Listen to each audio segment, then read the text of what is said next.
साहिब बंदगी वीडियो देख रहे हैं तो सब्सक्राइब भी कर लीजिए। सद्गुरु कबीर साहिब की वाणी से जुड़ने का यही जरिया है, सद्गुरु से जुड़े रहें। साहिब बंदगी कौन सी त्रिवेणी? सद्गुरु कबीर की त्रिवेणी। भक्ति, कर्म और ज्ञान, मानवतावाद, विवेकवाद और अध्यात्मवाद, अक्खड़ फक्कड़ और घुमक्कड़, ये सद्गुरु कबीर की त्रिवेणी। व्यक्तित्व, उनकी मान्यता और उनका समन्वय। इसलिए सद्गुरु कबीर एक अनूठे महापुरुष थे। उनके एक साखी को लेकर के कुछ बात आप लोगों के सामने रखूं। उन्होंने बड़ी सुंदर बात कही। उन्होंने अपने बीजक में दो की ज्यादा विशेषता बताई है। किसकी किसकी? एक की विशेषता यह है कि सोई हित बंधु मोहि भावे, जात कुमार्ग मार्ग लावे। मुझे वही प्रिय है जो कुमार्ग में जाने वाले को सतमार्ग में लगाता हो। दूसरे जगह सदगुरु कबीर ने किसकी प्रशंसा की है?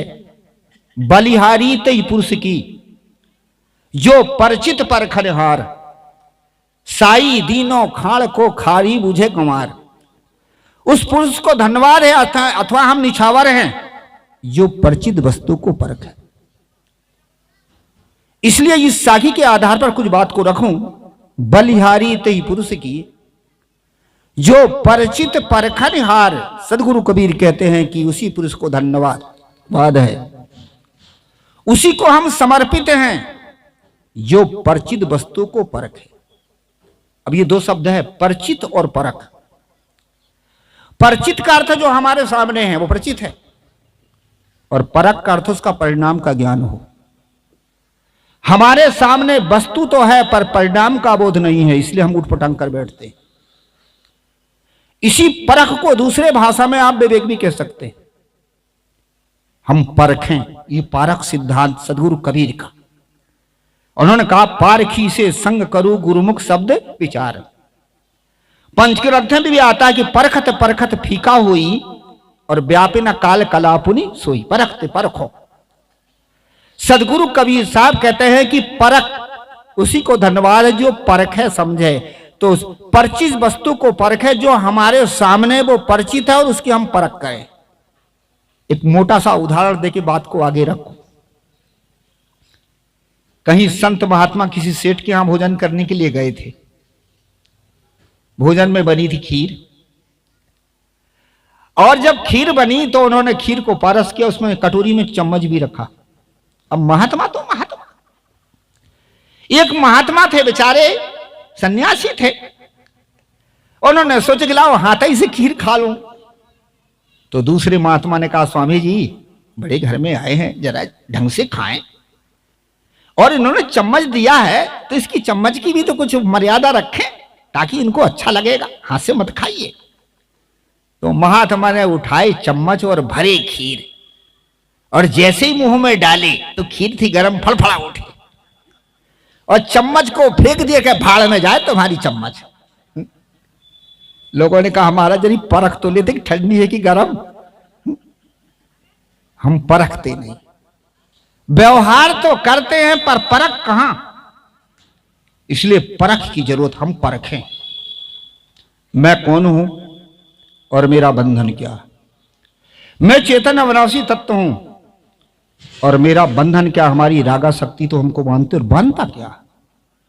तेरा बैरी कोई नहीं है, तेरा बैरी फैल, और आपन बैरी छोड़ दो तब गली गली कर सैल। ये बैरी कौन है? मन की जो रागा शक्ति है, यही तो आदमी का बंधन। और बंधन क्या है? और वो दिखता कहां है? आदमी को दिखता नहीं। यदि देख ले तब तो ठीक, पर आंख कहां? और ये आंख हमें कौन देते? ये सदगुरु जन देते। विवेक रूपी आंख पर खाते हैं, समझाते हैं। तो इसलिए हमें अपने बंधन की परख नहीं, हम उसको जानते ही नहीं। सब कुछ जानते हैं। एक उदाहरण देकर समझाऊं। एक सन्यासी जी महात्मा अपने कुछ शिष्यों को लेकर के चले जा रहे थे। उधर से एक किसान था जो गाय खरीद के ला रहा था। नई गाय थी, पैर भी बांध लिया, गला भी बांध लिया। इधर की भाषा में शायद अब पता नहीं, मैं भी छिंदवाड़ा जिला का हूं, पर जिधर का मैं हूं उधर की भाषा गड़गोड़ो ना कहते, पैर को और गले को बांध लेते। तो इसी प्रकार से महात्मा जी जब किसान जब गाय ला रहा था तो महात्मा ने देखा तो अपने शिष्यों से कहा, लाल कपड़े पहने हो, किसान गाय ला रहा है, भड़क जाए गाय, नई गाय है, इधर उधर चली जाए, मार दे, इसलिए तुम रास्ते से हट जाओ। शिष्यों ने कहा, गुरुजी गाय बंधी हुई है। महात्मा ने व्यवहारिक बात को परमार्थिक तरफ लेकर के लौटा लिए और कहने लगे, ठीक कहते हो, गाय बंधी और गाय को लाने वाला भी बंधा।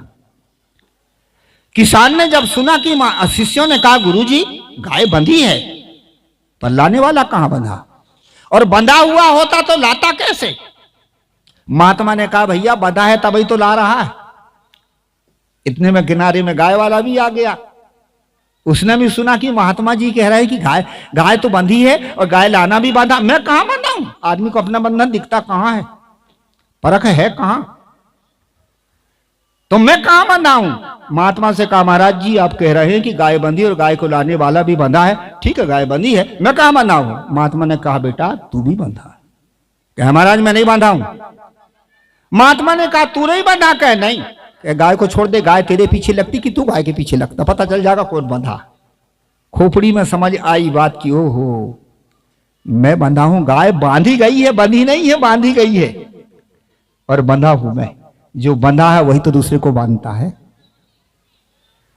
जिसके जो बंधा है वही दूसरे को बांधता है, और जो निर्बंध हो बांधता कहां? अपना बंधन दिखता नहीं, अपनी आसक्ति दिखती नहीं, अपना राग दिखता नहीं। कब दिखता है? जब परखने में बात आए तब। जब महात्मा ने समझाया, बेटा छोड़ दे गाय को, तू पीछे लगेगी कि गाय तेरे पीछे लगेगी। खोपड़ी में बात समझ आई कि गाय मेरे पीछे लगेगी, क्योंकि मैंने गाय पैसे दे के लाया। मैं गाय के पीछे लगूंगा क्योंकि गाय को पैसा दे के मैंने लाया हूं, तो बंधा तो मैं ही हूं। अपना बंधन कहां दिखता? वही उसी की बलिहारी, उसी को धन्यवाद है जो अपने बंधन को परख ले। और सबसे बड़ा बंधन है हमारा स्वभाव, हमारी आदत, हमारी आसक्ति और हमारा राग। यही तो बांधता, और बांधता कौन है? आदमी जब आसक्ति में रहता तो फंसता। आसक्ति को छोड़ दे, निर्बंध बंधी है। कल मैं बता रहा था कि थोड़ी सी और तंबाकू की आदत नहीं छूट पाई, उतना बड़ा राजा झूठी तंबाकू खा लिया। थोड़ी सी आसक्ति आदमी को नचाती है, और उसी को छोड़ना ही सबसे बड़ी बहादुरी है। बलिहारी ते पुरुष की जो परछति परखनिहार। इसलिए पर हमारी आसक्ति हमारा बंधन है, हमारा राग ही हमारा बंधन है। बंधन के दो रूप हैं, लोभ और मोह। ये आसक्ति के दो रूप हैं, लोभ और मोह। यही तो बंधन। ये कहां से पैदा हुए? ये पैदा हुए आसक्ति से। प्राणियों में जो आसक्ति होती है उसका नाम है मोह, और पदार्थ में जो आसक्ति होती है उसका नाम है लोभ। और ये लोभ ही मोह तो बंधन, इसी का नाम है काम। थोड़ी और बात समझा के बताऊं। काम के दो रूप हैं। कितने लोग कहे, गुरुजी अब हम तो काम से मुक्त हो गए। काम के दो रूप हैं। काम माने वासना, और काम माने मेहनत, धंधा। अब आप बूढ़े हो गए, अब काम वासना शोभा नहीं देती, त्याग दिया। परंतु बाल बच्चों में मोह है कि नहीं? उन काम से पैदा हुए बाल बच्चों में मोह है कि नहीं? यही काम का रूप है। और काम माने मेहनत। अब बूढ़े हो गए तो काम धंधा नहीं कर सकते, शरीर में ताकत नहीं है, पर कमाए हुए धन में लोभ है कि नहीं? ये तो काम का रूप है। ये लोभ और मोह ही काम का रूप है, और यही हमारा बंधन है। और फिर एक और है अहंकार।